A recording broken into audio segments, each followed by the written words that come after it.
This is exactly what Trump wanted to happen. Democracy is under assault before our eyes. This moment we have feared has arrived. Generations of Army heroes did not shed their blood on distant shores only to watch our country be destroyed by invasion and third world lawlessness here at home, like is happening in California. Donald Trump, without consulting California law enforcement leaders, commandeered 2,000 of our state's National Guard members to deploy on our streets, illegally and for no reason. This brazen abuse of power by a sitting president inflamed a combustible situation. He was trying to stoke a confrontation with the aim of fabricating a crisis, which would then be a pretext to militarize and to send in the National Guard or to send in Marines or whatever into a blue state where he can create this confrontation and he can develop this narrative of a kind of enemy within. They were looking for a confrontation. They were looking for a place to experiment. They were looking to see how far can we push this in the authoritarian direction we would like to go.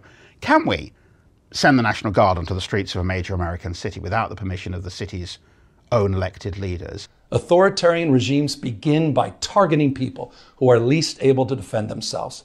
But they do not stop there. Trump and his loyalists, they thrive on division because it allows them to take more power and exert even more control.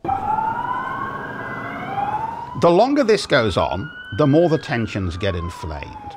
The angrier people get. The more likely it is that someone's going to do something stupid and that someone on the other side of it is going to respond to that by doing something stupid.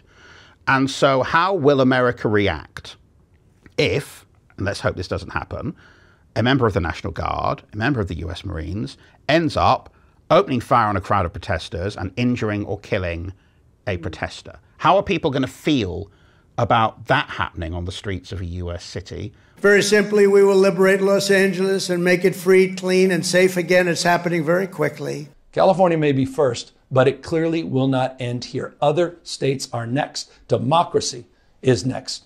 Democracy is under assault before our eyes. This moment we have feared has arrived.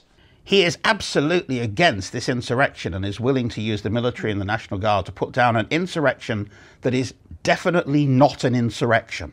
He is going to use the military and the National Guard to put it down. It's weird because he was unwilling to use the military or the National Guard to put down an insurrection on January the 6th, 2021. And not only that, he encouraged it, and then his first act in office was to pardon every single one of those people who were undoubtedly insurrectionists.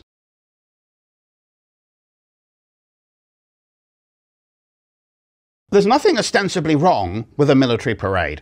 Democracies have military parades as well as autocracies. Yeah. France, for example, has military parades. The UK has lots of different military events where we see the military marching through the streets. But we don't tend to do it at exactly the same time that you've mobilized the military against your own civilians. Most countries don't want their global image to be the only way we can keep order in our country is with soldiers on the street with weapons.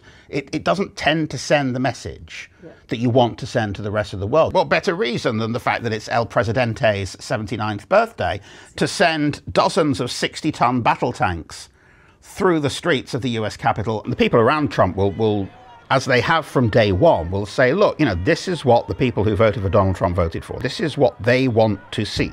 And they will gamble that their voters, their core, will be applauding this.